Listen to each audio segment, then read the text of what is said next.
Welcome, everyone. That Park Place. It is midweek magic. It is Wednesday once again.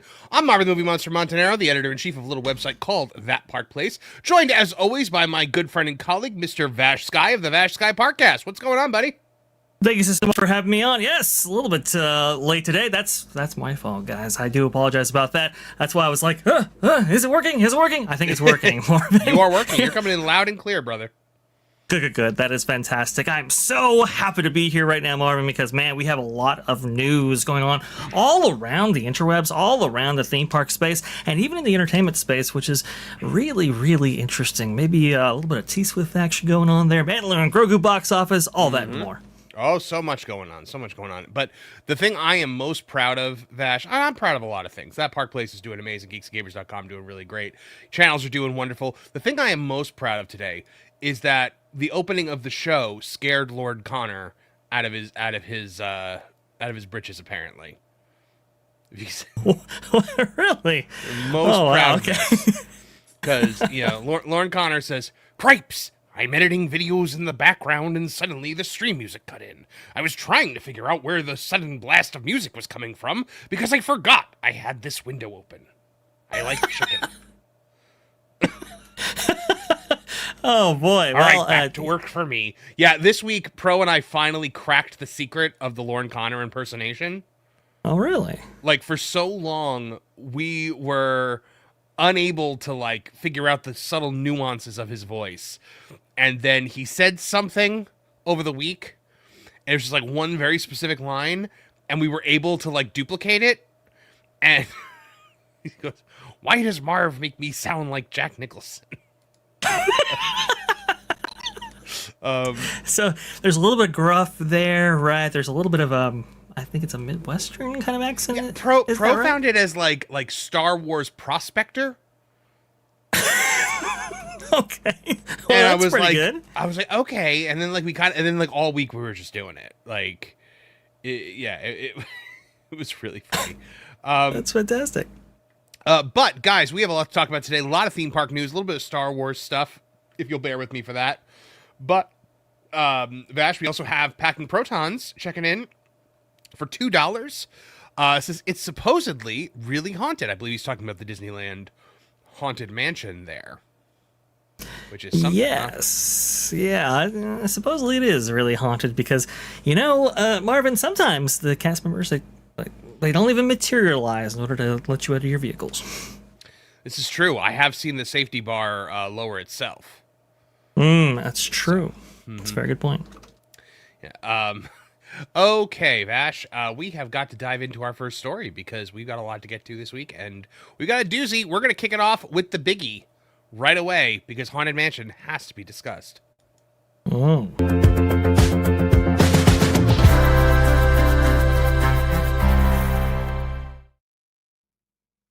The Haunted Mansion in Disneyland suffered a major issue this past week with guests having to be evacuated. The lights were turned on, the ride was turned off, and we all got a very interesting look of what the Haunted Mansion looks like when the lights come on. And we're going to talk about today on That Park Place. Vash, this is an interesting one.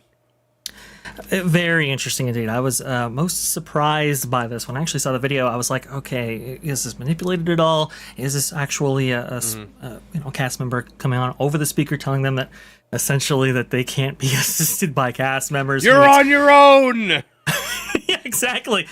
Free for all! No, I was shocked at what I was actually seeing, and so I double-checked, verified, did all of that.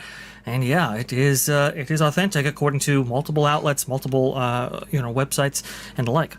Okay, by the way, New York Post, I hate to, gripe about what you do because I am generally a fan, but could you not give me the Hassan Piker with his shirt off ad right here? I guess it's another article that they have that they're linking to. Can we not do that? That was the thing I didn't need to see today. Well, New York Post does this a lot, by the way, which people might be wondering, why turn New York Post into dark mode and everything like that. It's there's just going to be some stuff that pops up there that maybe isn't appropriate for a theme park channel. It says it's known as the happiest place on earth, but for a group of Disneyland guests, a breakdown on the Haunted Mansion turned into a behind-the-scenes look after a ride malfunction forced the lights on and left passengers to navigate their exit alone. The unusual incident, which took place close to the park's 11 p.m. closing time on May 27th, was detailed in a viral Reddit post that left Disney fans surprised by the breakdown in standard operating culture. The Doom buggies ground to a halt inside the ride, smack dab in the middle of the cemetery. Initially, cast members gave standard instructions over the loudspeaker advising stranded riders to remain seated and wait to be escorted off the ride. You see some images there. You see what it looks like with the lights on. Right. Everybody's out and like looking around, and it's so weird to see people just out of their Doom buggies in the middle of the graveyard.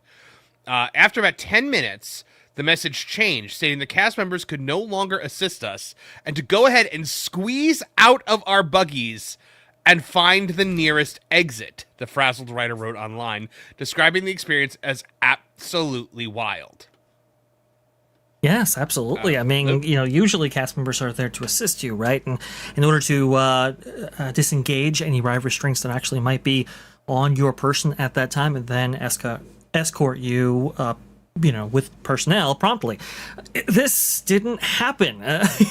As Marvin beautifully pointed out there, they told everybody apparently to squeeze out, and then they gave instructions on how to disengage ride restraints for other riders out there, and then proceed to the nearest exit or something like that. And it's like, there is so much wrong here. It's absolutely insane. Apparently, former cast members on Reddit were actually suggesting that, hey, look, listen, I've only read about non-attended or unattended evacs. I've never even heard about it actually happening, or certainly haven't seen it happening. And in this case, apparently, according to whatever was actually going on with the ride itself and the emergency, it couldn't provide for cast members to be there to do it personally. Yeah. So we do have the video here, which I had to get out of the article because New York Post was slowing my computer down exponentially. Plus, shirtless Hassan Piker, which we didn't need to see again. All right, so let's have a look here at what this was. So this is the full video here, 30 seconds long. Hold on. Inside the Haunted Mansion, we can no longer. Once again, for all of my guests inside the Haunted Mansion, we can no longer assist you at this time. We ask that you hop out of your buggy and find the nearest exit. Look at the ghost! Look at the ghost popping up out from behind the grave. The magic is gone, Vash. It absolutely is gone, and you can actually see the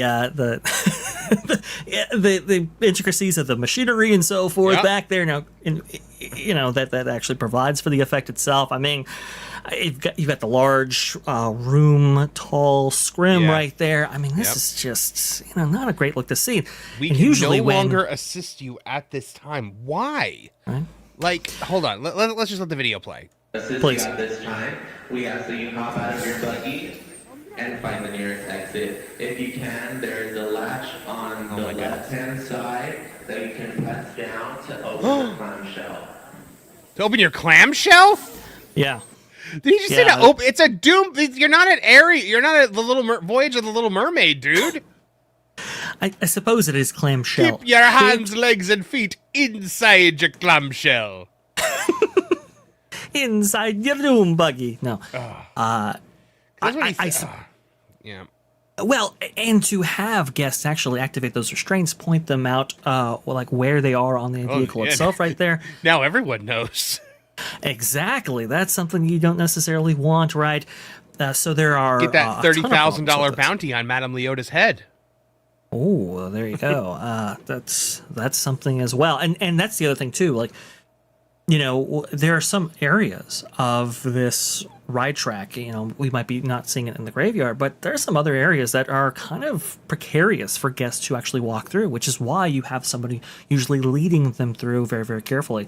Yep. And making sure that they're not doing things like this, like taking video of the mechanisms that are making the attraction work. Like this guy's standing on the grass, that would never be allowed during an evac.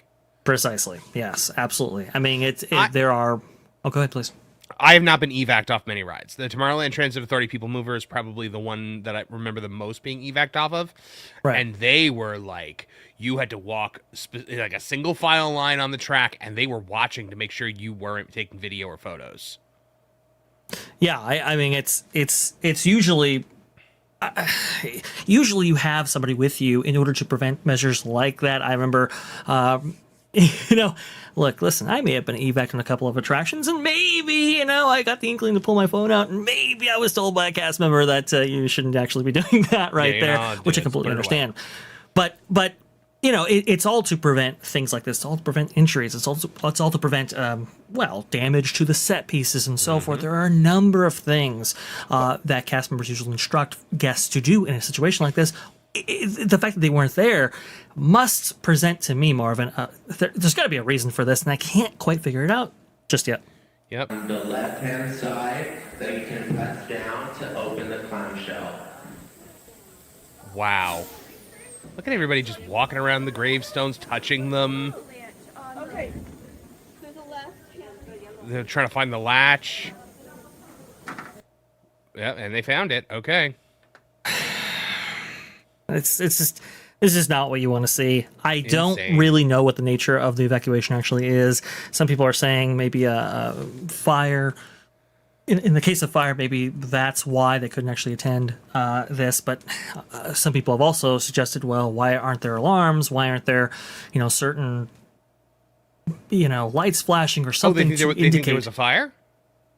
Well, I suppose when reading about this, one of the instances in which you might have an unattended evacuation is in the case of fire. So I'm not saying that there actually was one. I'm just saying that in the policies and procedures as instructed by cast members for manned evacuations or unmanned evacuations, that might be a reason as to why there wasn't anybody in leading this whole charge here. Interesting. Very interesting. But now, so these people are in the graveyard. So for them, this is a pretty easy evacuation. Like, this is just straight out through the hitchhiking ghosts, and then you're home free. What about the people that were like in the attic?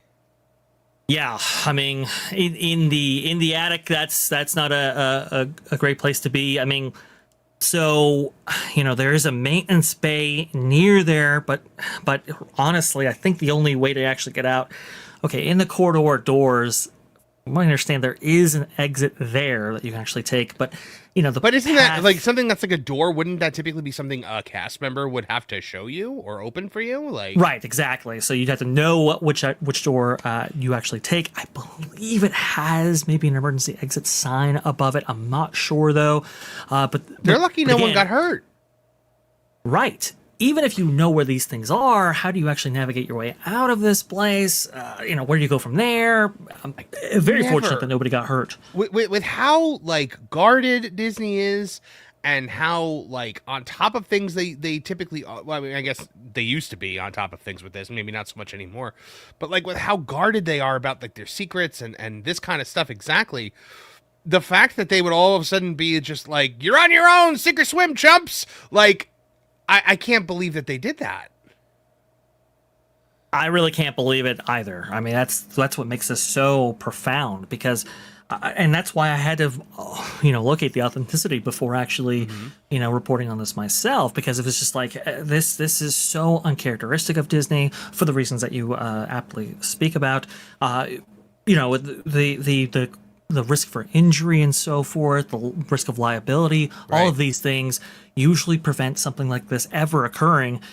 And look, maybe you could do something like this on perhaps Rise of Resistance, but obviously with the Haunted Mansion, it is very uneven. A lot of this was made in the 1960s, right? And so there are certain dangers and precarious moments in place that could really be a cause of concern. So something had to mandate this that was great enough to overcome all of those things. I just don't know what that actual emergency was. Mm-hmm. Yeah, I mean, and they haven't said anything about this, right? Like Disney has not made a no. There have been a couple of reporters actually ask Disney, hey, what was this all about? And apparently Disney has not responded to requests for comment. So do you think they ever will, or do you think they're preparing a statement, or is this going to be like the ferry boat accident where they just pretend it never happened and never talk about it? I think it's. I think for Disney, it's like, okay, well, is this necessarily going to happen again? Likely not. So why say anything about it at all? Just let the internet or, the collective fandom or whatever get obsessed about something else. We not say anything, and then nothing's out there on the record. And the likelihood of this happening again, I think it's a calculation by Disney. It's unlikely, so why say anything about it now? Yeah, I mean, we've never heard anything about this happening before. So, look, irate specialists here saying, I've known cast that got fired for guests exiting on the wrong side of a vehicle during an evac. Some higher up must be losing it over this. If they still care, I don't think they do. We have been talking about the fact that Disney is basically being controlled by Wall Street interests at this point. Sure. So, they don't care about things like guest experiences as much as they just care about the bottom line. They're lucky people weren't I'm shocked that people weren't trying to pull leaves off of plants, because you know how Disney adults are. They're pretty crazy about pieces of the park. Absolutely. We've heard of them pulling ripping pieces off of characters before.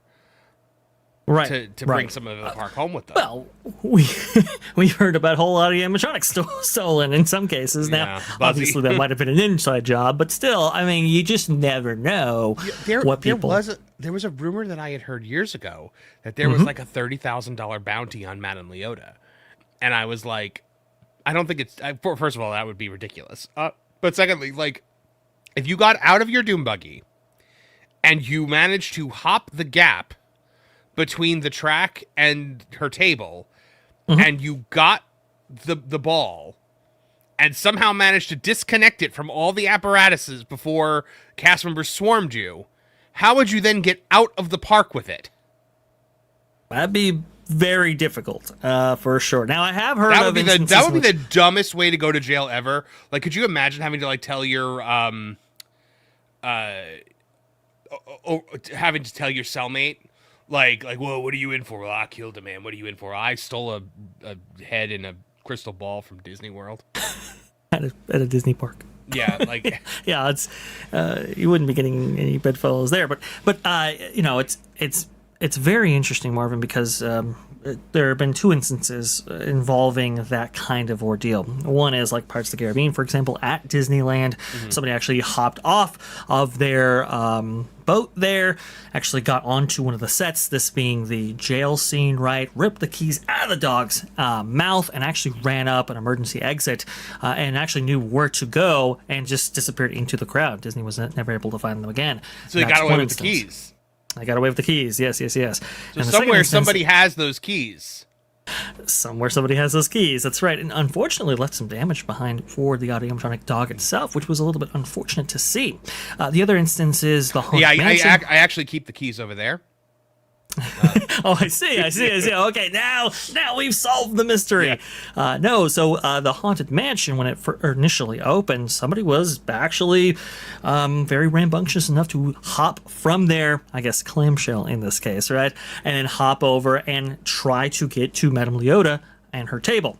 Now, the problem is back in the day, it has a grate over it now, but previously, it was just a gap there. There was nothing down there. And so when that person actually went to do that, well, they were in for a rude awakening. I think broke their leg as well. Yeah, I heard. Right. And weren't they down there for a while? Nobody even knew? Yes. From what I understand, they were down there for a little while now. Now, obviously, there's a grate there, and I believe it's a storage area for some of the Haunted Mansion holiday decor, if I'm not mistaken. But back in the day, yeah, it was not good. So in your case, Ken Reinhardt pointed out that one guy jumped off the safari to do a live stream. That's very true. The man who attempted to urinate, not attempted, he succeeded in urinating on the on the safari. Guys, here, keep your hands, arms, feet, and leg inside the vehicle at all times, for the love of God. You don't ever need to get, don't ever get out of a ride while it's moving. Don't ever do it. It's Absolutely. Not worth it, man. The momentary glory you might feel because you're walking next to some of the animatronics, it's not you're gonna get you're gonna get trespassed. You might get arrested. It's not worth it, man. Not worth it, and it's extremely dangerous as well. Again, these are vehicles that sometimes don't have pressure sensors, and sometimes will continue moving no matter what might be in their way. That being, a loose object or perhaps a body part, limb. No good. Now, also, what about folks that, like, let's say you get stopped in the Doom buggy, you're in the attic, and you are somebody who needs a mobile device, a mobile mobility device, a wheelchair, a scooter, whatnot. You're toast.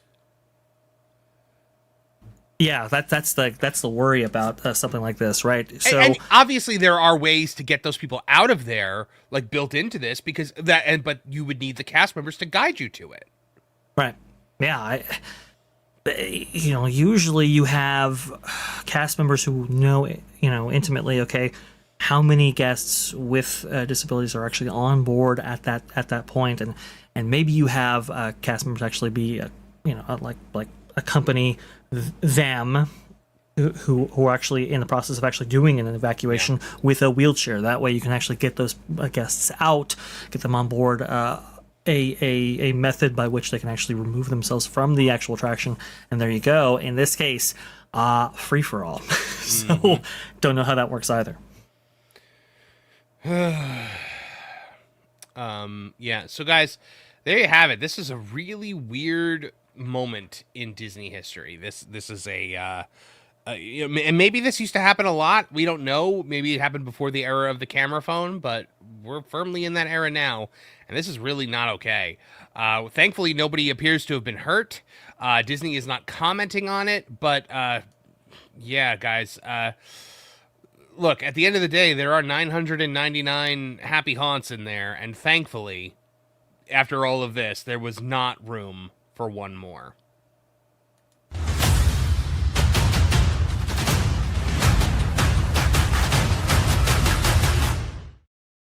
I was like shuffling through my head about like all like the lines from there, and I was like, that might not be the best one to use. But yeah, that was crazy, man. That is absolutely crazy story. Justin Dutchy for €6 says a special Q&A goal is pro lurking. Yes, guys, if we get to our goal here today, Vash and I will take your questions. I think we're gonna take about 7 to 10 questions about trip planning in the parks, and how we go about making sure we have everything that we need and all that other fun stuff. Very cool. Sendre's a Phoenix, 1974 for 5. Why bother messing up the beloved Golden Goose for such short-term games? Can't they train how to properly crew and maintain these things anymore? I mean, yeah. I don't think, like, obviously they didn't do it on purpose, but I mean, the fact that they were just like, you're on your own, folks. Like they were like Gonzo and Rizzo in like the last act of Muppet Christmas Carol, where they're like, you're on your own, folks. We'll meet you at the finale. Yeah, it was absolutely crazy, Marvin. And some people did suspect that maybe this is because of shortages when it came to cast and crew and so forth. I don't know if that's necessarily true. Can't confirm that, but some people were speculating on the reasons as to why something like this actually happens. Kelhund for 5 says, y'all should get the influencer being trashed by the pixie dusters on. Rally around her. Yeah, we've been looking into this. I followed her on her socials and her YouTube yesterday. We talked about it on the Pro Show yesterday. I know they talked about it, I believe, Monday on That Park Place. Vash, did you see this story of this lady that's getting trashed by all the Disney adults on Reddit and stuff? I have not. What's the allegation? What's the issue? There's this lady, and I'm not going to do it justice right now because I don't remember the whole thing, but she's essentially a vlogger. She's a widow. She's an older lady, and she goes to the parks, and she just basically does vlogger stuff. And they're like, oh, well, she's taking the best seats by the piano, and she's begging people for money. I'm like, you mean super chats? Like, and they're like, being horrible to this woman. The New York Post actually did an article on it. That's how bad they're being to this lady. Yeah, and we're trying to find out if like she's doing something like weird or if she's doing something out of the ordinary, but from what we can tell, she's not. And her YouTube videos have like 50 views. Yeah, okay, so I have looked into this a little bit myself. I don't know if this is going to be helpful in your investigation there, Marvin. But there have been allegations that apparently she is like she's attempting to elicit donations in order to get song requests to the actual piano player themselves, and kind of staying around that area in which to do this. I did see some controversy. So she's like sending in your super chats with requests that I can then give the piano player. Right. Yes. That's what I've seen. That's a little. You probably shouldn't be doing that. Like, that's a little weird. But again, that's not. I've seen people do far worse. Right. I was actually thinking about covering it on the Vaskai Parkcast, but again, I need more data and information, just like you do, I'm sure, Marvin, when assembling an article or assembling something, either rebutting or refuting or going along with the allegations there, because it's just there's a lot there, and it's certainly dramatic, but isn't necessarily a story. Is she actually doing something wrong? Needs more investigation. Yeah. Ken Reinhardt 4-2 says the ghost host says you have to find a way out. Dang it! That's it. That's what it should have been. Ken Reinhardt. It's so good. Yeah, it's a pretty good one. I didn't even think about that myself, but you know what? I'm gonna do it. There's no turning back now. I'm gonna do it right now. Well, ladies and gentlemen, I'm just try to do it now just to make sure I get it in. Well, guys, for this trip on the Haunted Mansion, apparently Disney offered you this chilling challenge to find a way out.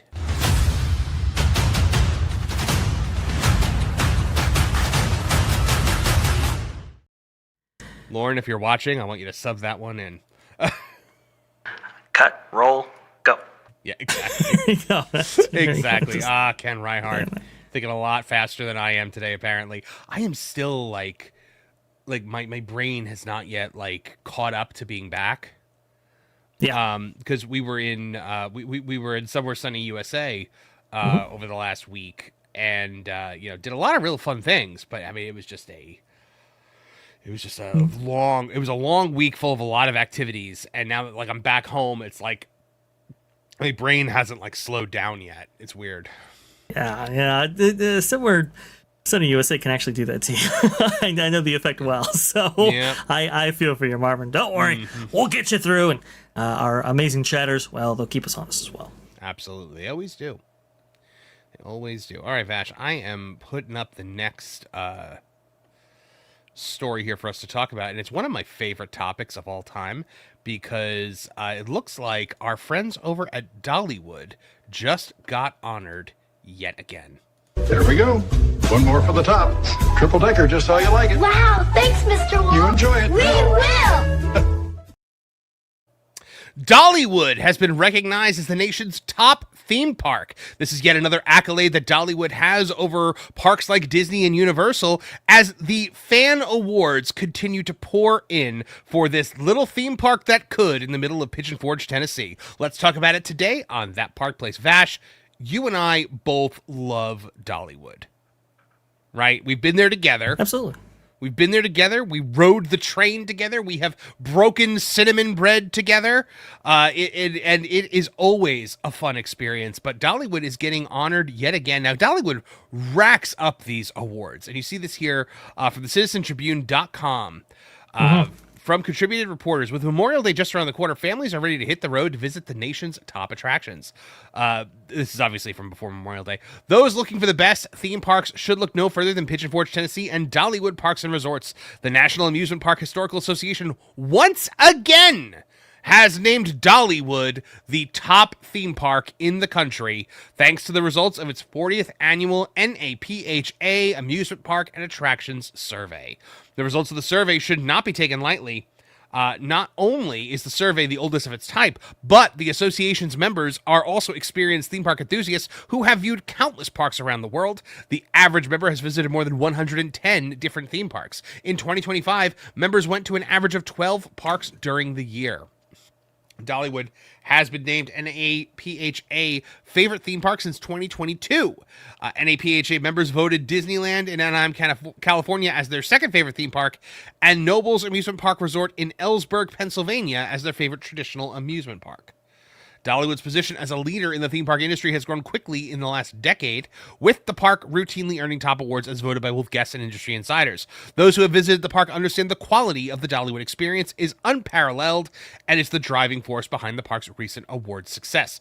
Guests recognize many of the park's noteworthy attributes, including its overall value, friendliness of its hosts, and cleanliness of the facility. The park was named TripAdvisor's #1 U.S. theme park for 2025, 2024, and 2022. In 2025, Dollywood earned 3 Golden Ticket Awards, including Best Guest Experience, Best Kids Area, and Best Family Coaster. The Best Guest Experience Award considers friendliness of employees, as well as the overall value for the money paid in bestowing the honor. 2 areas where Dollywood truly shines. And I think that's the end of the article. Yes, it is. Vash, this is the little theme park that could. It really is. It's growing, and it's like... It's really, really doing well. Very doing extremely well. I mean, I think was it Version actually owns Dollywood technically, but doing a great job when it comes to enhancing this park, really broadening out its horizons. Obviously, they've added a slew of amazing coasters, but they are kind of broadening out, getting into maybe the dark ride space. The entertainment is very, very robust. So even if you're not into the roller coaster scene itself, obviously there's the train, there's many different entertainment opportunities spread throughout right there, both large and small, which is very, very cool. And also too, you've got that amazing night ride actually coming there from Mack Rides. That looks absolutely phenomenal. The coaster / water ride. It looks very, very cool. So I very much enjoy this park right here. I was a little bit jealous, Marvin, when you guys actually went there very recently because, man, I just love actually being in there, and being in with you guys is absolutely phenomenal. Yeah, you see, by the way, Ken Reihart says it's pronounced Cudnobles, apparently. No. So, yeah, apparently I got that one wrong. But it happens, especially for places I haven't been before. But yeah, Vash, it was truly an incredible experience touring around Dollywood. I actually live streamed from Dollywood, and just hanging out with a bunch of our friends over there as well. And you can see it here. I'll put it up on the screen actually. One moment. That way Please. we can get. I'll put it up on the screen with the volume muted so that we can have a little bit of Dollywood B-roll as it goes along. Go ahead. But there you go. Sorry, apologies for the shaky cam, but Oh no, you're fine. You're fine. No, look, I just absolutely love this park right here. The feel of it is really, really cool. It's like a mixture of like Ghost Town from Knott's Berry Farm and Frontierland almost. Yeah. It's like that merging of the two with a little bit of Victorian magic sprinkled right in there from the turn of the century. It's very awesome. Oh, look at that. Lauren, I'm surprised it wasn't chicken, actually, that he was eating there. Yeah, no, it was the first non-chicken thing he ate the entire trip. Wow. Impressive. I had to play that. But yeah, I mean, look, the cleanliness, right? The friendliness of the staff. I mean, they were even friendly to this guy. And like that really means that they're super friendly. And if you guys don't know, that's Culture Casino, believe it or not, with his beard shaven. Wow. Yeah. Almost don't recognize him. When I got there and I saw him, I went to introduce myself to him because I thought he was just somebody I didn't know. And there's Lauren spilling ice cream on himself. Wow. That is... Hold on. It's really something. Let's see it one more time. Oh, no. Oh, Lauren. He's just whittling away there. Those edits. And yeah. here we are, just having fun. He's doing an amazing job. The stream wasn't super high quality at this point, but I mean, like, I love their little Main Street area. I love their train. It's incredible. It really is. I absolutely love this park. There's Pro. They were doing the springtime festival that they do there. It was just a really, really great time and a really, really great experience. I love Dollywood. It is one of, I think, the best theme parks in the world. I truly do. And Vash, you and I had a very interesting experience when we went to Dollywood because we saw Dolly Parton. Yes, that's right. She was coming down the parade route right there. Very, very cool to see.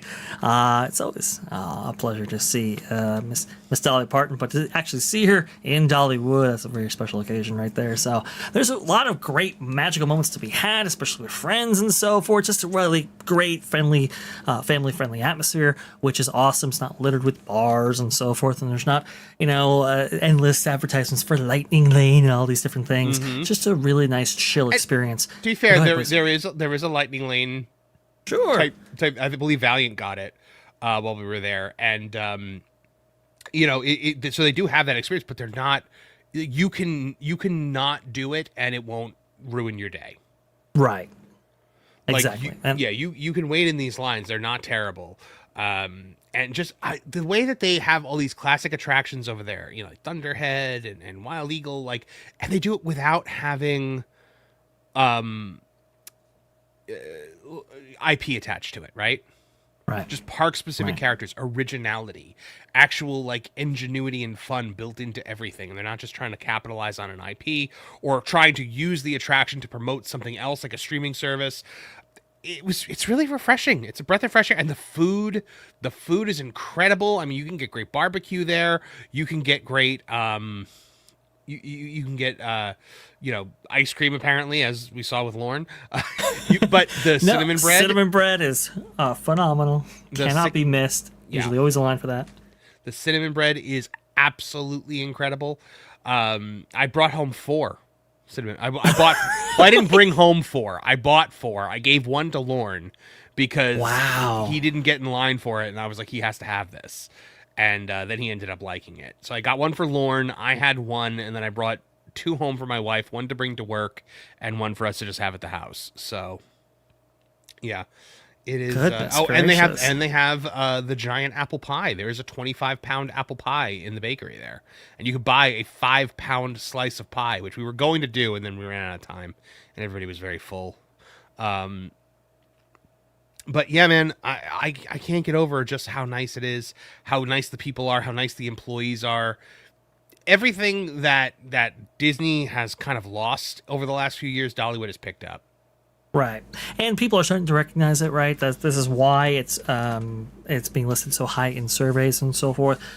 People are really enthused by their time right there, are telling more people about it, and I think that's this is why reviewers are kind of taking notice and saying, hey, you know what, maybe it's not the biggest park out there, maybe it's not the most technologically revolutionary park, maybe it's not a park by the big two, but it seems to satisfy its guests more often than not. So there you go. Truly does. People are asking to see the pie, and I actually do have a shot of the pie. So if we come back over into here, we got the shot of the pie. Sorry, there's Pro at the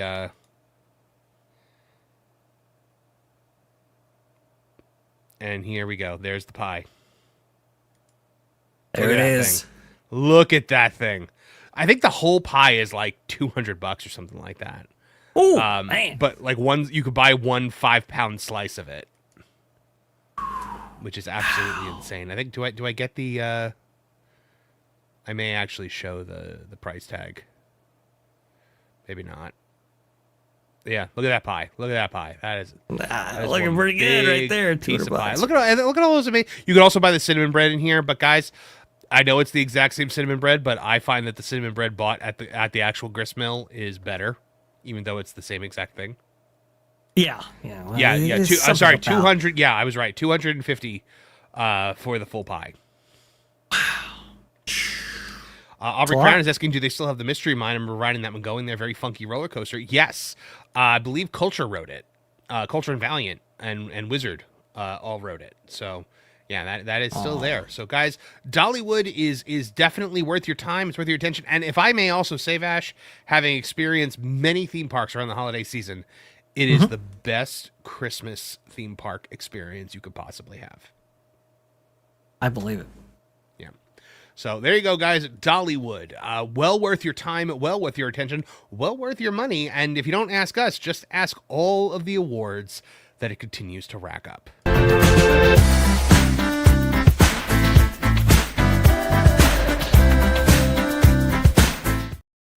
was trying to work in a 9 to 5 reference in the conclusion there, but I didn't get it. You know, it's all right, Marvin. You know, they can't all be 100% winners. And I know you hit more than you strike out. Thank so. you. I appreciate that. Let's see. Oh, yeah, we have a super chat here from Spring 91 Bear. Rest in peace, People Bryson. Disney, definitely a Disney legend in terms of, singers. Sang duets on the Beauty and the Beast soundtrack, the Aladdin soundtrack. Yeah. Big bucket of win in his life. Gone too soon. I believe he was in his 70s, died of a stroke. So condolences to the family of People Bryson. So, yeah, a lot of people saying so excited for the fall through Christmas this year. Yeah, absolutely. Mom and I are going to Dollywood in November for the first time. Yeah, they should have the Christmas stuff up there for that. Evil Summer says, yeah, went last Christmas. It was great. I'm so glad to hear that. Oh, and saying, did you hear they're testing Halloween events this year? I had not heard about that. That is really interesting. Oh, interesting. The Krusty Krab, come spend your money here. Oh, fantastic. All right, Vash. Trying to figure out where we want to go next because we have got a Disney Cruise Line story that I think is very interesting. Please. So you know what? Yeah, why don't we go over to that because we need to take a trip over to thatparkplace.com because there is some trouble on the high seas. Let's talk about it today. It's showtime! Straight from the heart of the park. Disney Cruise Line is updating its policies on alcohol, selfie sticks, and room decoration. What does this mean for you and your next trip? Find out here today on That Park Place. Vash, the biggie here is the alcohol thing. So let's take a look at this article from thatparkplace.com written by Chan Lee, our crack theme park reporter. Says Disney Cruise Line will introduce several policy changes across its fleet beginning today, June 3rd. The updates affect alcohol allowances, photography equipment, and stateroom decorations. So the alcohol allowance. One of the most significant changes involves the amount of alcohol guests may bring on board. Under the updated rules, guests age 21 and older may bring one unopened bottle of wine or champagne, down from 2 previously. The bottle must not exceed 750 milliliters. Guests may also bring up to 6 beers. Each beer must be 12 ounces or smaller, so a 6-pack essentially. Guests must pack these beverages in their carry-on luggage when boarding the ship. Disney Cruise Line also changed how it handles alcohol purchased in ports of call.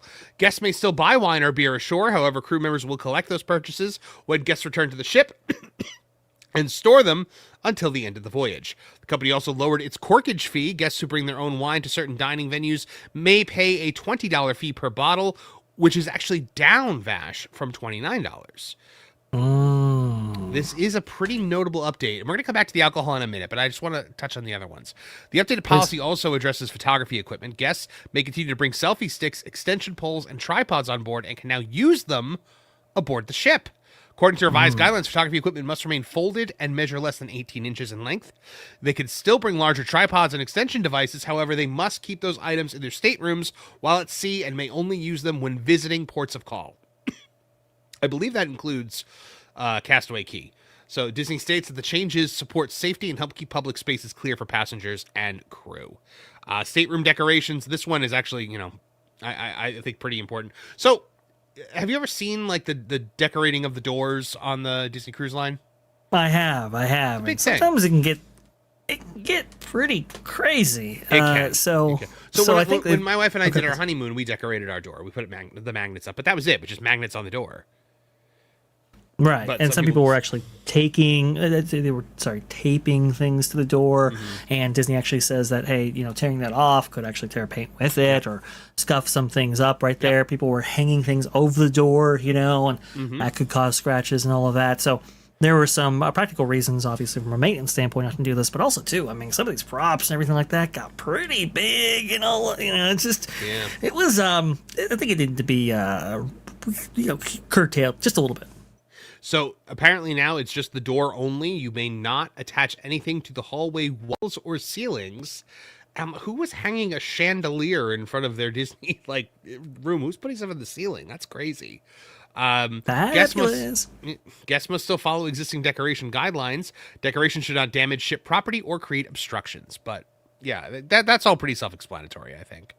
But sure. The alcohol is the big one here, Vash, because right now alcohol is, I mean, it's one of the main reasons people go on cruises, right? Because they want to drink. Now, Disney does not have a unlimited alcohol package the way like a Royal Caribbean or a Carnival or other companies like that do. Now, Carnival has been having a ton of issues on its cruises lately. I don't know if you've seen this, not just the poop cruise, but also the fact that a lot of people have just kind of been abusing the alcohol on the ship, getting into fights, playing loud music from like external Bluetooth speakers, which I'm like, why would you do that?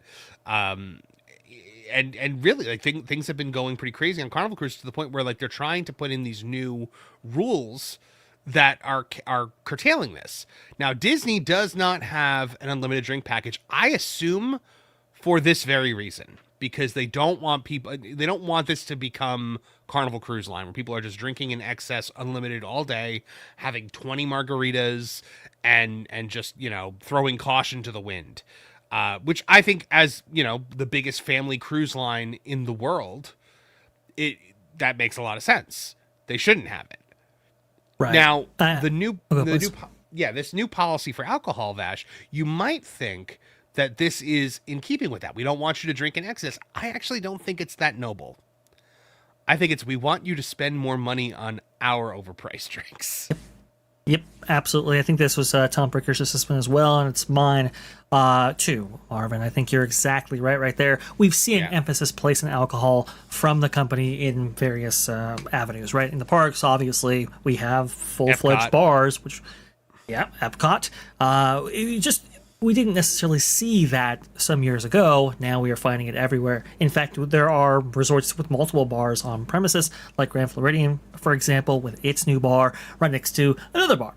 So we know that the company has placed emphasis on alcohol, and the cruise lines have followed suit. We have a lot more bars and drinks available at the various locations within the new Triton class ships. Mm-hmm. So to me, it's no surprise that they would actually limit the amount of alcohol that you can actually take on, because I'm sure many people looking at this going, hey, you know what? Disney's charging an arm and a leg. Let's go ahead and bring on my stuff. Maybe you have an influx of that, and it's like, okay, let's go ahead and curtail that. So this is not noble. I do think that the reason they don't have an unlimited cruise package, limited cruise drink package, is because of the family atmosphere. I do want to believe that, because honestly, these cruise lines make a ton of, they're huge money makers, because we did the math on Royal Caribbean. Like, you would have to consume like X amount of drinks per day, and it was like excessive to actually make it worth their while. So like if Disney did that and charged like through the nose for it, people would 100% buy it. They would probably make more money. But this, with the not being able to sneak on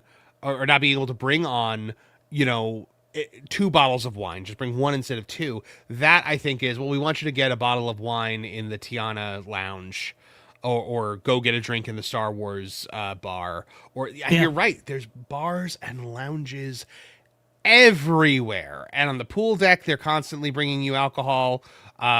Several bars on the pool deck, as there should be. It's a cruise. But this is not being done, I think, to help anyone but Disney. This is not being done to help anything but Disney's bottom line, because they want to sell you more drinks. Absolutely. And look, I mean, think about the hyperspace lounge on something like the Wish, for example, a Tiana lounge on the Wish. We had the Haunted Mansion parlor on the Treasure and so forth. The emphasis placed on this is obviously a way of racking up additional revenue streams when you're on the cruise itself. It's unfortunate to see that they're putting such an emphasis on that, because historically the all-inclusive nature of the cruise line made it very attractive for guests to actually go on. Now obviously that's changing a little bit, so the fact that they are reining this in doesn't surprise me. What does kind of surprise me, Marvin, is that they would allow alcohol to be taken on at all. The fact that they're just kind of restricting it a little bit was a little bit surprising to me. I think the next thing to drop, Marvin, from both the cruise line and from the actual parks themselves, is the restriction on food and beverage just in general. I'm kind of surprised they didn't do that here. Yeah. Well, so you can't bring food on. We saw somebody learn this the hard way at security on one of our cruises on Disney. They had apparently gone to the parks beforehand and stopped at Gideon's, and I mean, Vash, they brought probably $150 worth of Gideons. Like boxes upon boxes of these cookies. And guess where I saw them? In the trash. Because security was like, nope, absolutely not. And they had to throw them out. In that instance, it's just like, hey, anybody behind us want a cookie? Like, I just don't want to. Yeah, pass it back through the line. Pass it back. Like, I just don't want. Like, obviously, I waited an hour and a half for these things just to get into be able to get these things on. Yep, right in the man, that's tough. That is rough. It was. So there you go, guys. On your next Disney cruise, you can get magically drunk, but all magic comes with a price, and on Disney Cruise Line, it's pretty high.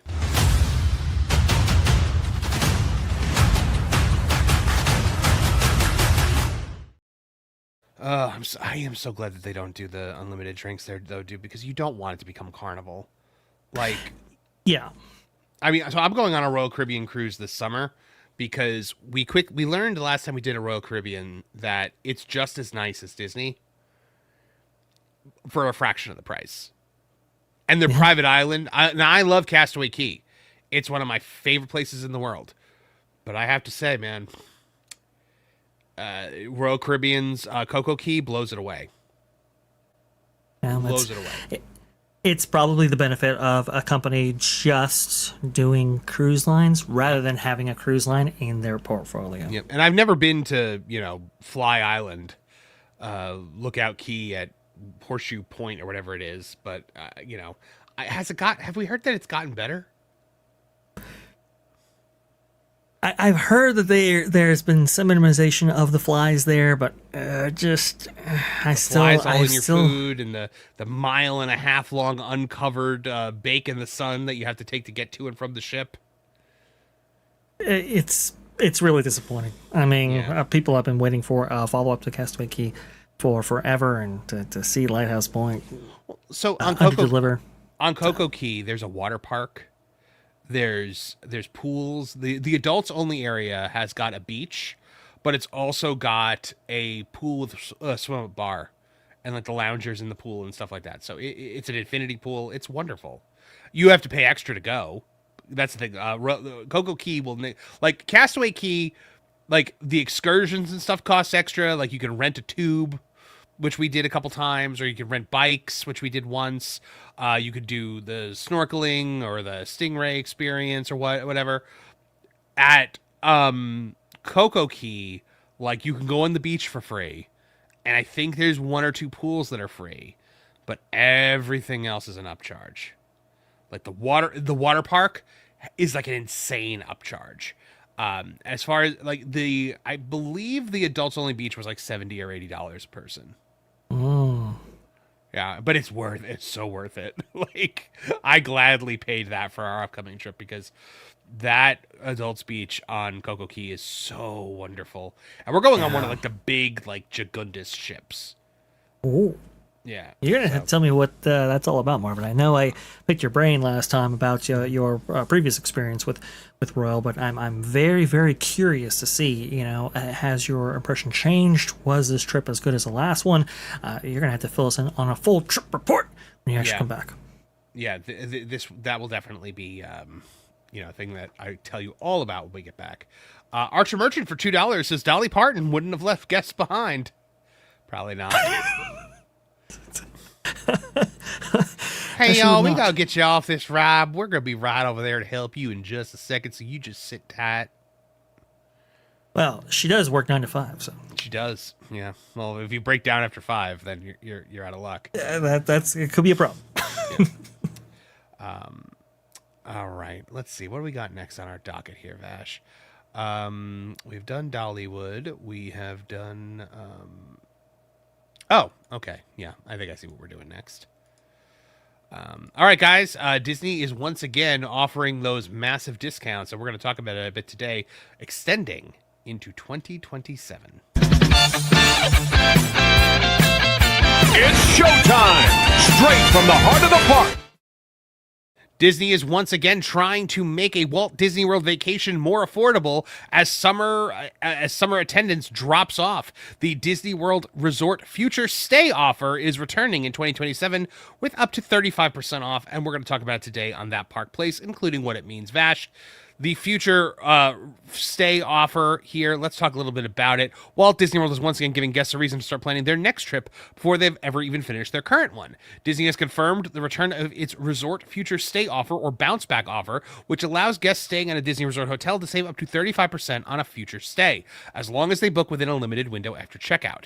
Here's how it works. Guests currently staying at a Disney resort will see details about the offer during their trip, including on in-room TVs and printed materials. On the morning of checkout, Disney will also send the offer directly via email. From there, guests have 7 days from the checkout date to lock in the discounted rate.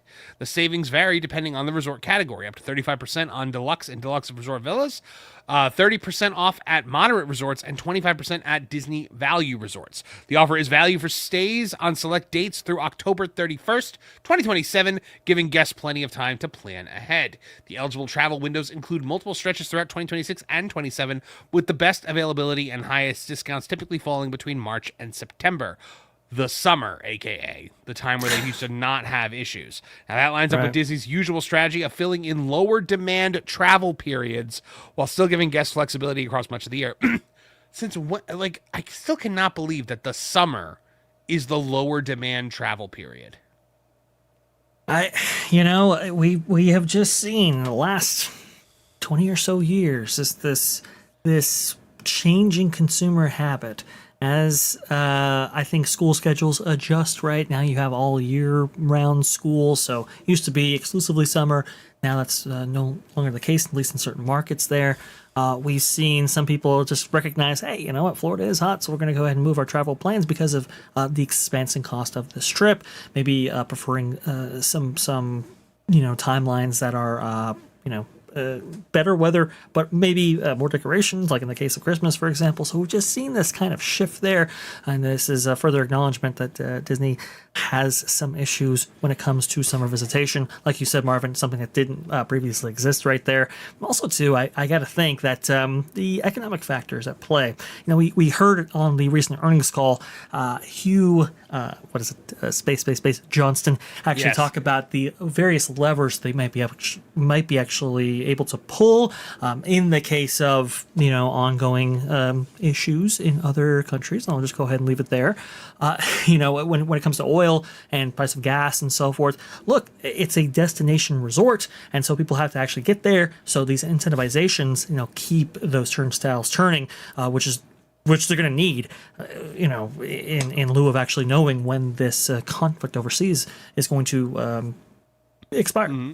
Yeah, absolutely. Now, let's talk about this, though, because we've got this promotion is essentially lifted from cruise lines. This is a cruise promotion. Every cruise line does this. They offer you a discount if you book your next cruise while on your current cruise. And Disney does it on the Disney Cruise Line. My wife and I my wife and I did it. We put down like $200 toward a future Disney cruise, and then decided we weren't going to go, and we lost that $200. Wow. That's quite interesting. It was like, okay, do we lose $200 or spend $5,000 that we shouldn't spend right now? Because there's no time where you want to go on another cruise more than on the last day of your cruise. Right. Because you're going back to reality and you're like, I want to do this again. And now I guess they figure same thing with a Walt Disney World Resort. You're leaving. It used to be at the time you were boarding the Magical Express to go back to the airport, or as I used to call it, the Tragical Express. Because everybody was in such a bad mood on that bus. You board the Tragical Express, takes you back to the airport, and you're just pining to go back on vacation. And if you can also get 35% off on top of that, I don't know, man. That's a good deal, and that's the thing that I think a lot of people want to take advantage of.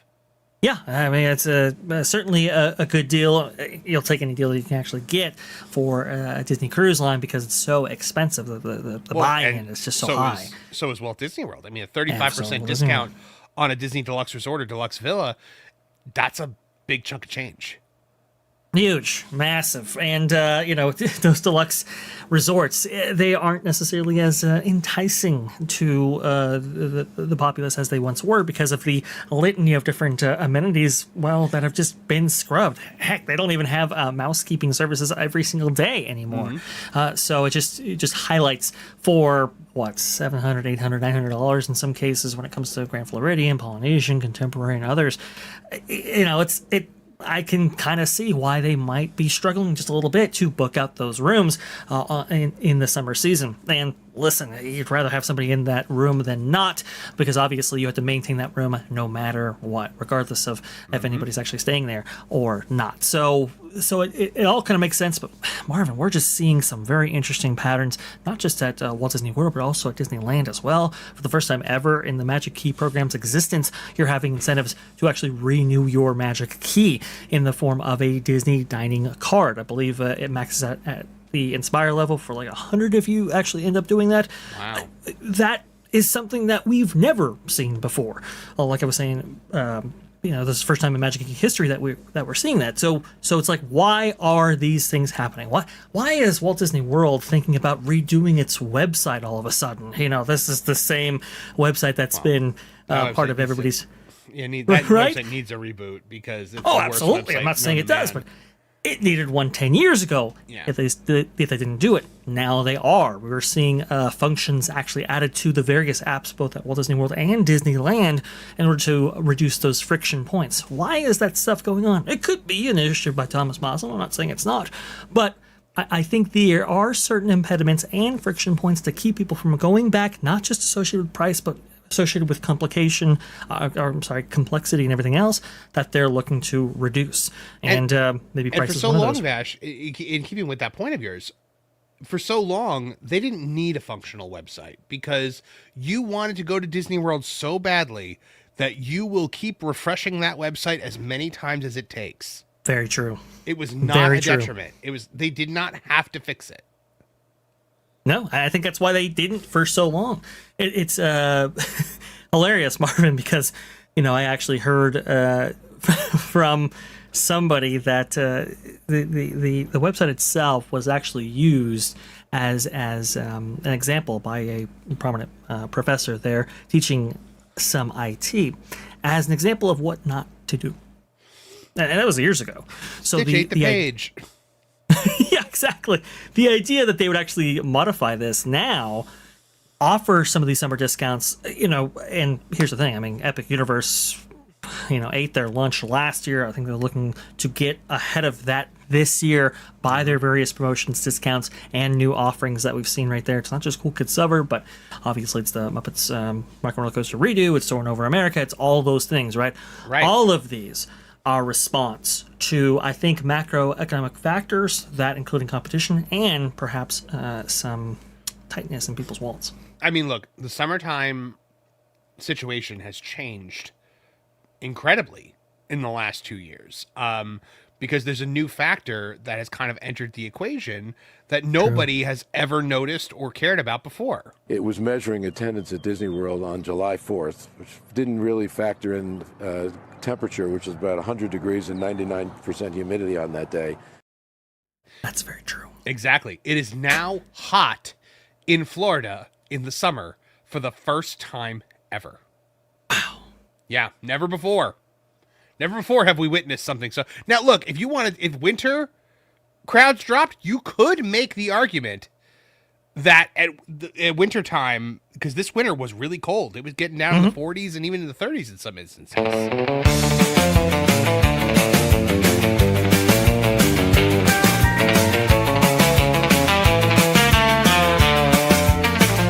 We thought we'd get away down to the Florida way, east of the Mississippi, all frozen, no more drips. I just wanted to see the turtle in the snow, but that was a long clip, so I decided to stop it right there. It's a long clip. Bob, what are you thinking? Perfect. Yeah. So yeah, there's a big problem in this, and like we noticed it Memorial Day weekend. It was crowded at Disney's Hollywood Studios when we were there on the Saturday, but not excessively so. Not the way it once was, not the way it used to be. And I think a lot of locals aren't even going anymore. Yeah. Well, and that's why we've seen some incentives for locals to actually, what is it, buy into an annual pass or even renew that to some extent right there. So I think there are things happening. There are things shifting there. I believe Boardwalk Times actually had an interesting little tidbit this morning when it came to the success of Epic Universe, saying in its first year of operations, it helped drive 12 consecutive months of year-over-year growth in the Orange County tourism tax revenue base. Epic Universe is also expected to generate $2 billion for the state of Florida and create more than 17,000 jobs nationwide, which is very, very interesting that they would actually use that.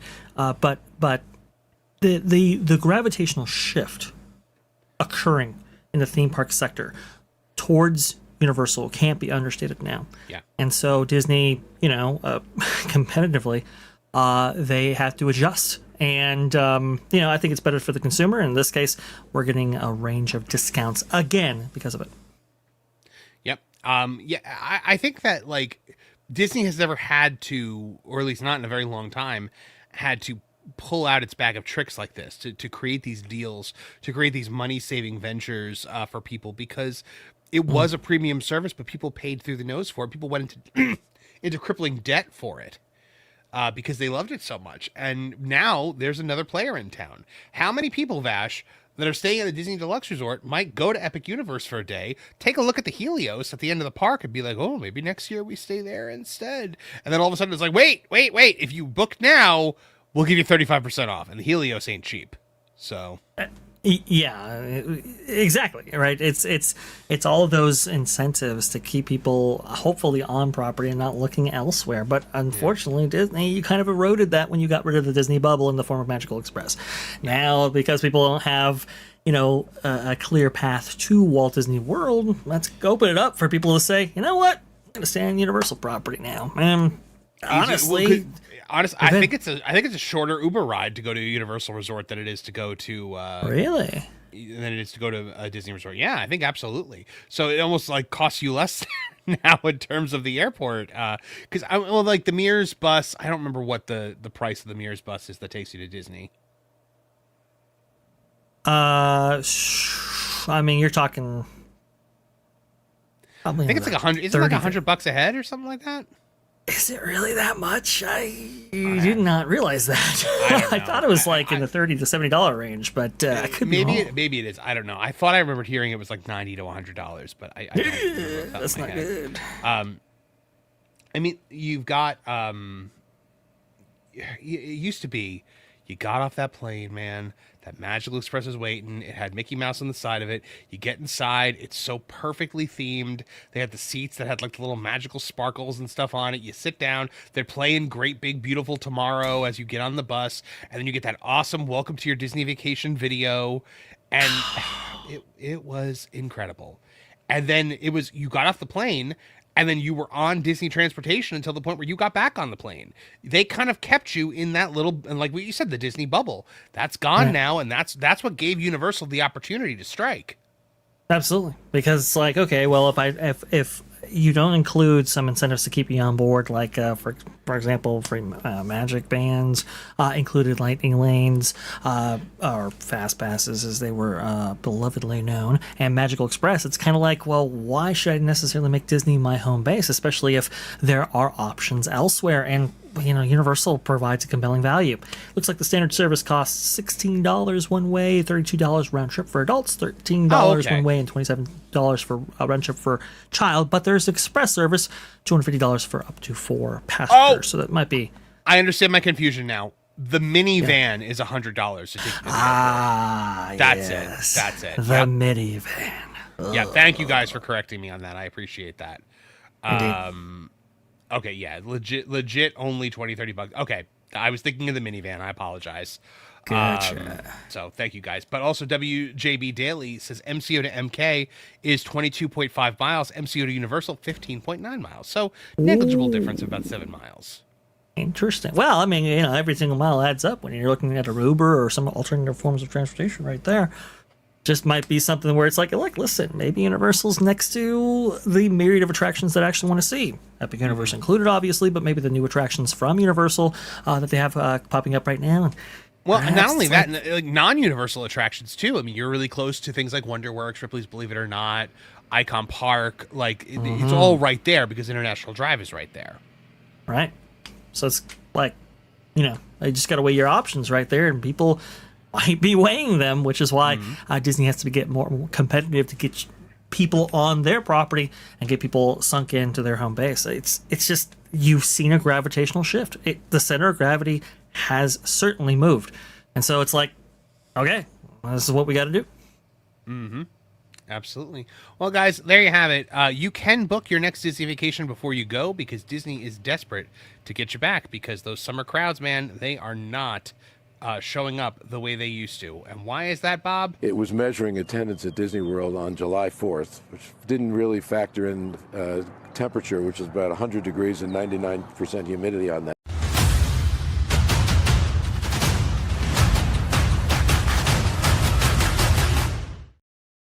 Thank you guys for correcting me on that Mirrors Bus thing because that's an embarrassing thing to get wrong. No, you're no, fine, but yeah, the minivans are ludicrously expensive for the airport trip. They are. I mean, it's kind of a luxury option, which It is. It is definitely a luxury option. But then again, why would you take the minivan when you could just get an Uber? And then again, I don't know what an Uber has a surcharge. So yeah, it sure does for trips to the airport. Also, too, isn't Waymo trying to get up and established in that Florida area? They can't go on Walt Disney World property yet. Yeah, but, so Waymo is operating in the Universal area at the moment. Right. So, so I whenever I drive to Universal, I always see at least one Waymo car.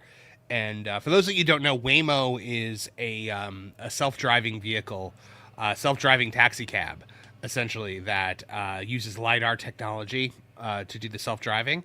And it is available in Orlando now. It is available in that Universal area. I don't think it will pick up at Disney yet. It might be able to take you to Disney, but I'm not 100% sure on that. Yeah, I thought routes to Disney are limited at the moment because it can't necessarily navigate within resort boundaries and everything like that. It might be able to take you to some destinations, but I know the service is limited. They're looking to expand it out though, so It's only a matter of time. Yeah, I have not seen any Waymos on I-4 yet, but that would probably not be great. But then again, I mean, like my Tesla drives on I-4 perfectly fine. Yeah. I don't know if I told you, Vash. Tesla's full self-driving saved my life last week. Really? What happened? Yeah, coming back from Dollywood, I was on the interstate with Lauren and Culture, and a deer jumped out literally right in front of my car while the self-driving was on, and the Tesla took control like immediately and reacted lightning fast and pretty much saved us. Whoa! So what did it end up doing? Hit the brakes and turned away. Like, so the deer jumped out like this, and the Tesla turned and like hit the brakes and turned away from it. Wow. Yeah, it was pretty insane. The scary thing about that is that obviously people behind you, maybe not being alert. I'm surprised it actually took that detour right there. But hey, look, listen. Well, Tesla, good stuff. So I kind of think it was almost partially my fault because it was a multi-hour drive, and Culture had been talking for the entirety of it, and I was like, "Please, God, do something to make him shut up." And I'm kidding. Yeah, he actually wasn't talking at that moment. We were listening to the Harry Potter full cast audio edition. Yeah, very fun. Those are really good.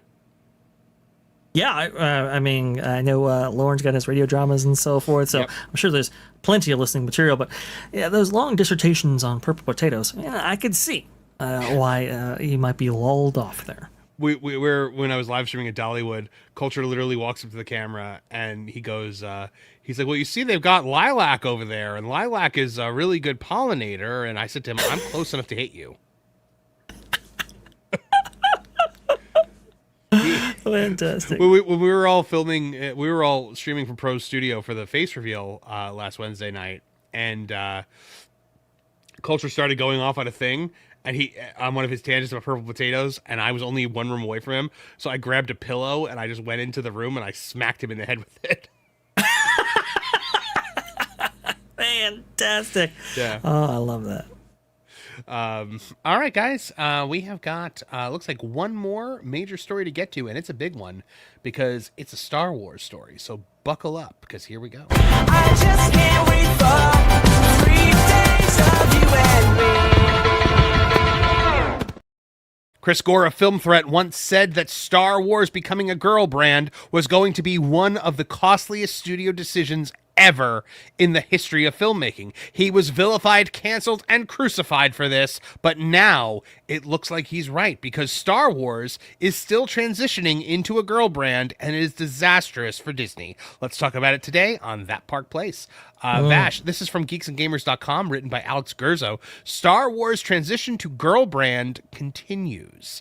And now that the latest Star Wars movie, The Mandalorian Grogu, is a certified flop, it's safe to say the marketing campaign that included oddities like a parody of the classic Budweiser Clydesdale commercials during the Super Bowl amid the usual fast food tie-ins and popcorn buckets didn't work. But one little talked about collaboration hints not only at the strange way this movie was sold, but at what many commentators, most famously film threats Chris Gore, have cited as Star Wars being turned into a girl brand. And here you see the tweet that started it all, right? This was Chris Gore said, turning Star Wars into a girl brand will prove to be one of the costliest decisions in entertainment history. This was sharing a thing from Charmin Obaid-Chinoy that said, from End Wokeness, the next Star Wars film will be directed by a feminist activist and former journalist. The theme is centered around feminism. What could go wrong? Disney has a merchandising partnership with Bath and Body Works, the chain of beauty and fragrance stores that sells both bath products, perfumes, and other scents, candles, lotions, and other items associated with not men. In the lead up to The Mandalorian and Grogu, this partnership resulted in a line of products inspired by the movie, with 2 scents, one based on each of the title characters. This is the first Star Wars product line at Bath & Body Works, unsurprisingly. You can see a trailer for The Mandalorian and Grogu products below. Let's take a look. Okay. This is, I guess... Yep, man, there it is. There it is, Vash. Yeah, what's most disconcerting about this? 3-in-1 face and body wash, the Bounty Hunter. And then you've got, oh yeah, right here, the cologne. The Mando cologne, the Grogu cologne. What's most disconcerting about this is that apparently they've been very successful with this line right here, which kind of tells you the full transition that's taken place here. The Force Flow body spray. And then you got the loofah, you've got this little bag here, just so much Bath and Body Works stuff. Now, Mando's scent is called Bounty Hunter, and as described by the Hollywood Reporter, has hints of sea salt and patchouli, and is described as rugged, sure, while the Grogu scent is called Force Flow and has notes of green apple, salted lavender, and sage. It's said to be woodsy. The scents are added to various bath and beauty products such as soaps, sprays, candles, creams, and colognes. The Mandalorian and Grogu products also include accessories such as messenger bags, lunch boxes, and candle holders. Bath & Body Works' website is advertising the Star Wars line as Father's Day gifts. They're reminding you Father's Day is June 21st, so this is the way. Wow. I choked on that, literally choked on that. Yeah, I can tell you're having a hard time there, and and I don't blame you, because it's just, wow, I just can't believe we're here, Marvin. Yep. So when Chris Gore said all of that, he was flamed for it by Disney's many defenders.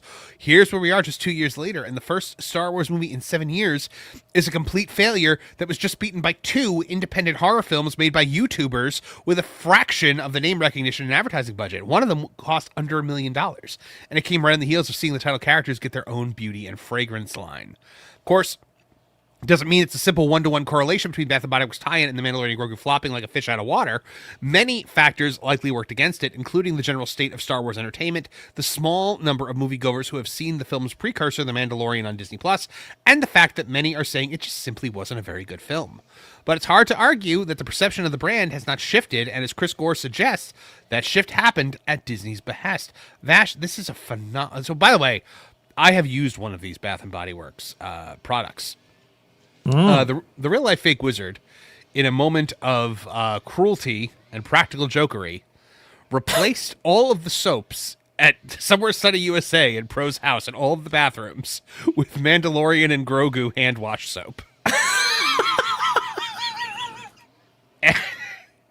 and Just couldn't escape it. You just so I get away from it. I use the hand soap, and it's terrible. It's like spraying cologne on your hands. Oh, It's got that like musky smell that like most colognes have. I would have to have I had to really have a conversation with the fake wizard about that afterwards. Oh, funny. I can't do it. I gotta have clean hands that aren't Mandalorian fresh, I guess. Yeah, no, it smelled like the way. I'll tell you that much. It was insane, but this is definitely a major issue that Star Wars has to reckon with. Because here's the thing, so I wrote an editorial on that Park Place that it got decried by a lot of Disney defenders that basically said Disney, like, why would boys support the Mandalorian and Grogu? Because if you're an 11-year-old kid, you were born in 2015. And Star Wars has never been for you. Yeah. That's for an 11-year-old boy. It's been for girls since 2015. Yeah. I mean, it's I think they've left a generation behind, unfortunately, with some of their decision making. I mean, it's just I don't know how you can necessarily defend a lot of the actions. I think people are going to be studying this for years, the lost revenue potential by trying to incorporate women into this franchise. Now, here's the thing. I don't think that that's necessarily a bad thing. It cannot be done, but it must stay a male-driven franchise in order to, maintain its huge consumer base right there. The fact that they tried to not only incorporate women, but also to kind of change it over to a female brand right there, that was the kiss of death, because now you don't necessarily appeal to anybody. Females were very slow to actually pick up the Star Wars brand versus males were quick to drop it. So it's just have. Go ahead. Yeah, the comparison that I always make with this, Vash, is it would be like taking a Luke Skywalker action figure from a little boy and putting a dress on it and giving it to his sister. Because now the boy is mad that you took his toy away, and the girl is looking at it like, what am I supposed to do with this? And that's what it is. Here's the thing. Star Wars had a female fan base, just like Marvel had a female fan base. Marvel had a bigger female fan base than Star Wars did. Because women went with their husbands and boyfriends to see Marvel movies. Because, yes, they were dumb boy movies, but at the same time, they had a decent story to them and were entertaining, and they got to see one of the Hollywood Chris's with their shirt off. They were not looking for female empowerment. They liked things the way it was. Right. Yeah. That's it. Oh, yeah. Please go ahead. No, go ahead. No, that's exactly it. I mean, I think males were very happy about this franchise right there. And look, it's okay to have spaces reserved, let's say, for certain genders, right? We acknowledge female spaces all the time, and obviously some females actually hold those spaces sacred. It's okay to defer the genders just a little bit, and I think George Lucas himself said the franchise was built for 12-year-old boys, so obviously there was a certain gender in mind when actually crafting this universe and its characters and the appeal of its tech and all those things. So I get it. Okay, we want to go ahead and expand this in order to include females because obviously it's a market category. Sure, fine. You can do that. And I think there are effective ways you can do that. But the idea that you were going to forcibly make this a female appealing franchise, I think was misguided. And it's, I mean, look, maybe they had some effectiveness in doing that, but the market that you lost in pursuing that, again, this is why Mandalorian Grogu is set to make maybe $395 million at the box office, if that. I think you are vastly overestimating the legs this thing has. I'm with Lauren and I have both said 310. Like I honestly think it might have a hard time breaking 300. Man, that is catastrophic. Yeah, with Scary Movie and Masters of the Universe coming out, then Toy Story coming out. Good point. I think it's on. I think by the 4th of July it's on Disney Plus, or at least If that is VOD. the case, it's insane. It's absolutely insane. Should never have happened. It was unthinkable that it ever would, and yet we're here. Here we are. Yeah, 70.1% drop in its first weekend. 70.1. Originally, they said it was 69, but then the actual numbers came in, as they do tend to do. Just like originally they said it was 103 million domestic opening weekend, and then the real numbers came in and it was more like 96. Right. So you know, it was. Yeah. I mean, it's crazy, man. Like it's just and a Bath and Body Works tie-in is so beyond tone deaf. It's and it goes into what I think is the bigger problem here, and it's a problem that we're seeing not just with Star Wars, but also with Marvel and with Masters of the Universe. Hollywood does not know how to talk to men. Yeah, they forgot. They have spent over a decade actively trying not to, and because of that, they've forgotten. So they're marketing a He-Man movie by using phrases like toxic masculinity. Yeah, I saw that. I saw the review there, in which somebody made reference to toxic masculinity and so forth, and it's kind of like, guys, that's Masters of the Universe. Yeah, no one. I mean, it's. Well, so here's the thing with the toxic masculinity thing, right? It is a matter of. I get what they were trying to say. You have the difference between being a good man and being a bad man. He-Man is a good man. Skeletor's a bad man. Hero's a hero. He-Man's a hero. Skeletor's a villain. That's the point they're trying to make. But they can't not use these dog whistles. They have to use terms like toxic masculinity or fragile masculinity. You know, like the Tila actress talking about fragile masculinity. You're the last person people want to hear that from. Correct. Especially given the fact that Tila was the girl boss character in the Kevin Smith Netflix cartoon, which was the last major adaptation we had of Masters of the Universe. It's just, it's you know, I think you're right. I think Hollywood has lost touch with its masculine audience right there. They've lost how to speak to them. They've lost how to craft media for them specifically right there. And maybe that's why, you know, Obsession and Backrooms did so incredibly well, right? Because you had people that were outside of that studio system, outside of Hollywood actually producing those films, in some cases for as low as $750,000, which is astonishing to see that film body Mandalorian Grogu, this, you know, plus $200 million effort when including marketing and everything else. It is absolutely extraordinary. So it's... Oh, go ahead, please. Dudes don't trust this marketing anymore, man. They don't want things like Bath and Body Works. And then you look over here.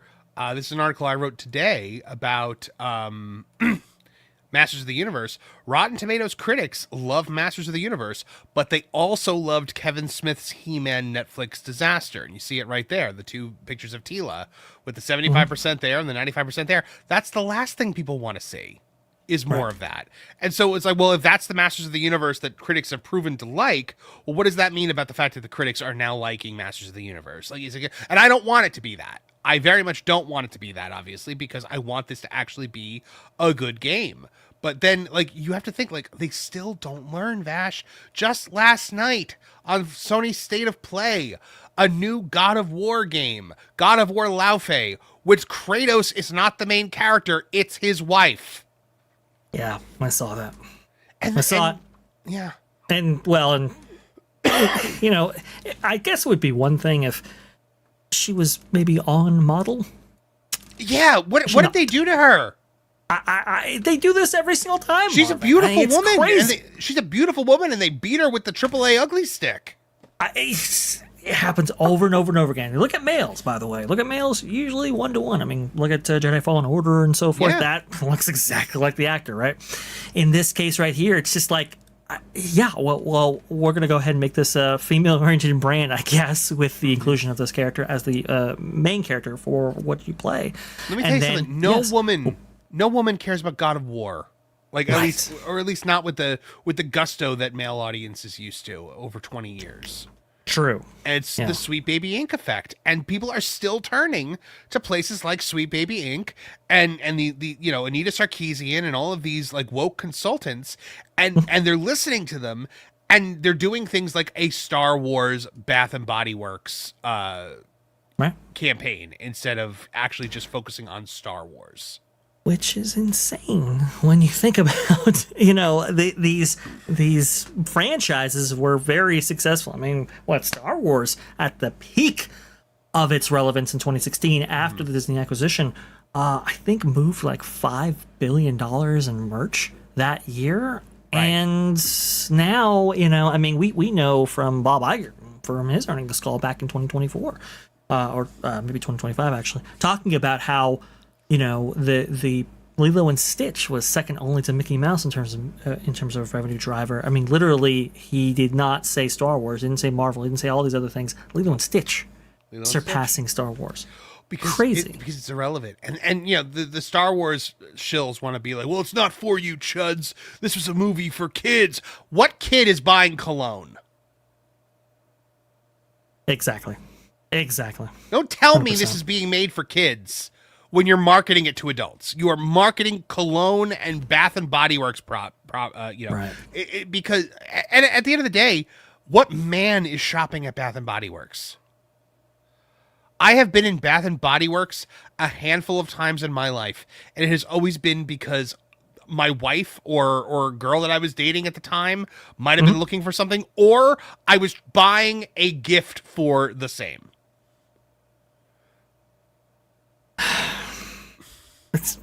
No. Ridiculous. I just said what man shops at Bath and Body Works. Oh no, Lauren! Why must you out yourself like this? He says, "I kid." I don't think he's kidding. I think that he was honest for the first time in his life, and Marvin? Now he realized that he's just opened himself up to ridicule, and here we are. You were the chosen one! Sorry, Lauren. Sorry. Well done. Did it to yourself, sir. Well done. Yourself. Chef Eddie says fake wizard shops at Bath and Body Works. Well, he did because he bought all this stuff. Yeah. He bought all this and several bottles of the hand soap to change it out in all the bathrooms. When I walked in there and I saw that hand soap sitting there, I was like, "Oh my gosh!" Because I knew he was planning to do it. And I didn't think he was gonna. Lauren says, "Hardly a day goes by that I don't open myself up to ridicule. That's completely on brand." Yeah, you know what? You're right. It's true. This is self-aware. Yeah.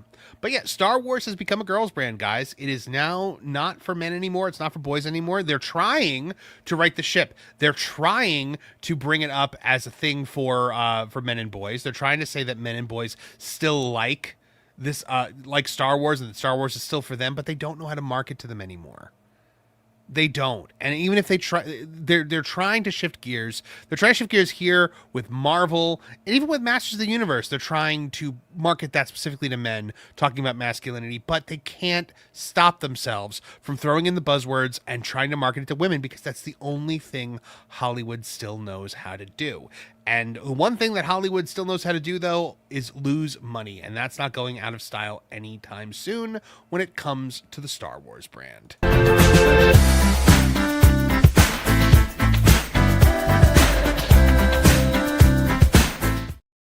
Let's see. Disney extends discounts, Haunted Mansion, Dollywood wins, Star Wars girl brand, Disney Cruise Line. Yeah, we've done everything, Vash. That's all of our topics for today.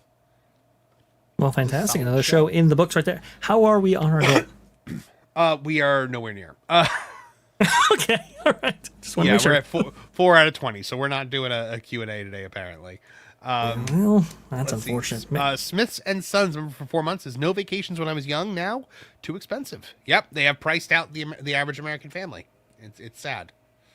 Yeah, that's what's extremely sad, and especially now, Marvin, with rising prices the way they have. I mean, it's like people who previously could afford it now have to look at it and go, "Is this necessarily worth it?" Which brings up the accusations of not providing value and all those other things that Disney doesn't want to necessarily answer.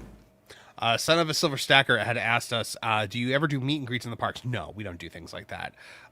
One, it's actually against Disney's terms of service, I believe. Correct, it is. So we could actually get in trouble for doing it. And you've seen it happen where people have organized meetups in the parks with like podcast audiences or political constituents or, and Disney puts a stop to it. So we don't do that. We also typically don't ever really advertise where we're going to be. Especially in situations like that. So, but I will say, Son of a Silver Stacker, you will be able to meet us in person very soon somewhere.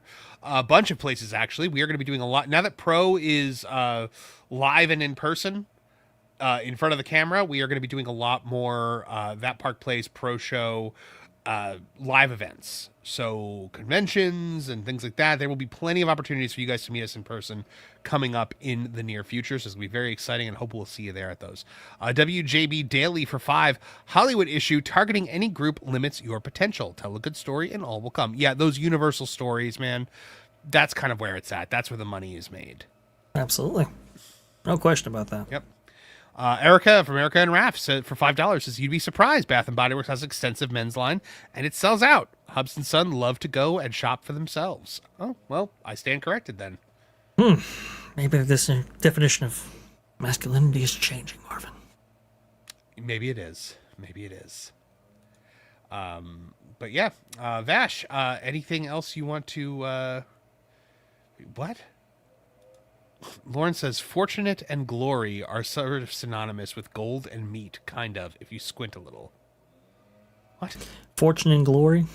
Indiana Jones reference? Yeah, well, he said fortunate. He didn't say fortune. So, Vash, what do you got going on lately? Well, it's very interesting. Having some tech issues. I don't know why that is actually occurring. That's why we were a little bit late there. So I'm trying to get ahead of this stuff, but c'est la vie, something always tends to come up there. But it is really interesting, Marvin, to see the discourse surrounding like the Carousel Progress update, for example. I don't know if you want to talk about that just a little bit right there, but some people saying, oh, well, it's, you're a misogynist if you are advocating for the Carousel Progress to remain unchanged. And my thing is like, do you have a recollection of how women were treated back in the day? From what I have seen, people might argue about the authenticity or accuracy of how women were actually treated in the various time periods shown in this version of Carousel of Progress. But I know in the original version, Marvin, it's kind of Sarah, the wife there, has the last laugh a little bit because she kind of takes over that scene. It's called progress. Right, exactly. And so it was not a utopia in every single generation. Agreed. And this is why, the female characters get a little bit more agency, get a little bit more screen time, get a little bit more dialogue and so forth as the show progresses in order to show, like you said, Marvin, that progress. It's very similar, actually, to how, I don't know if I'm sure, Marvin, you've seen Shawshank Redemption. Of course, yeah. Okay. Well, every single time that Red actually goes up to that parole board, his interaction changes a little bit, where initially I think they don't even say anything to him, and at the end of it, he's actually being said, hello, sit down, please, kind of thing, and being treated as a person rather than livestock, as it were, when the actual picture started. And you actually see a female on the parole board, which is very, very interesting, right? And it's to show this kind of evolving times through that. In a very similar manner, you can actually look at Carousel of Progress and go, hey, you know what? It's changed over time, especially for women. And in the original incarnation, like I was saying before, she basically takes over the entire scene, and John is kind of secondary in that whole thing. He's wearing an apron in the last scene, and she's sitting at a laptop doing work. Right, so that's the modified scene. I'm talking about the 64-67 version, Marvin, where she actually plays even more of a prominent role in that. And it's really fascinating to see that whole thing actually take place. But this idea that you're somehow misogynistic in order to advocate for this, I think was outrageous. It was a crazy, crazy assertion. Like, you know what it reminded me, Marvin? the Splash Mountain thing, right? Oh, you were an Istanphobe and all these different things if you advocated for Splash Mountain. It's like, or you just really like the ride. Yeah, It's or like, maybe you which just like the one? music. Maybe you like the experience. By the way, we had Ron Bradley ride the bus from Magic Kingdom to Animal Kingdom Lodge. He did not hear Zippity Doo-Dah played. So, Darn it. but we're still working on. We're still trying to find it. So, Yeah, it's the second we do, we will make sure that it's out there. The discourse around it, Marvin, just was a little bit toxic, and it didn't need to be. I think a lot of people are advocating for this attraction because they have, well, one, fond memories of it, but two, I think Walt certainly did want certain time periods represented in his Carousel of Progress. It dates back to. Oh, go ahead, please. I think that you're having a situation here where, how do I put this? To change the Carousel of Progress, to change those earlier time periods to reflect the sensibilities that we have of now is just reflective of this modern mentality of we can't actually teach about the past the way it happened. We have to pretend that it was always the way it is in 2026.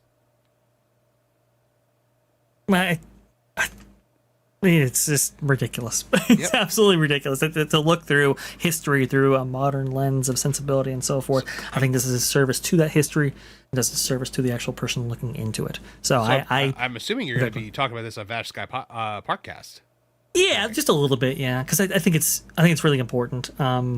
Because these attractions from Walt's era are quickly vanishing in front of our eyes, and to have something that Walt personally worked on in Walt Disney World, I think it's the only thing that exists right now. Everything else is a derivative of Disneyland or obviously its own creation. So to lose something like this, I think is extremely important. I know people can debate all whether or not the Imagineers are actually taking the right approach with the actual refurb itself or update itself. But my thing is hey man, some things maybe are best left unchanged. Tel Aviv, they're not necessarily doing that with Carousel of Progress, which is unfortunate. Mm-hmm. Yep. So, guys, that's going to be a Vash Sky Parkcast coming right after this show. We'll be redirecting to you guys so that you guys can all just continue on with Vash and his panel. And for me, guys, tonight I will be on Geeks and Gamers Play. We're playing Mario Kart World at 9 p.m. Eastern. And then tomorrow morning, Culture Crossfire is back with me and Fake Wizard, 9 a.m. We are going to be talking about a whole slew of pop culture news. I'm sure we'll be talking more about the God of War stuff. We actually do have a clip out from last night where we watched it live. So you can catch that on both my channel, the M4 Empire, and on the Real Life Fake Wizards live channel. It's a collaboration video, a clip from last night. We did the whole Sony State of Play last night. So make sure you check that out. And then tomorrow night at 8 p.m. Eastern, we have got the M4 cast over on my channel. So check that out. Real quick before we go, guys, one last thing to share with you all. You know what, Vash? Let's just have a look-see before we head out. Please. It's good. Yeah, they look good to me. Yeah, good enough to share. Yeah, you can have. No, swear to God. Oh, oh no. Oh no. Go. Oh boy. I'm sorry. Did you get vanilla ice cream on your crotch, Lord? Yes, you did. Guys, joining us also, you may never. All right. Well, guys, that does it for That Park Place. Thank you so much for joining us. Please make sure you like, share, and subscribe, and keep it tuned in here to That Park Place for all the news that should be fun.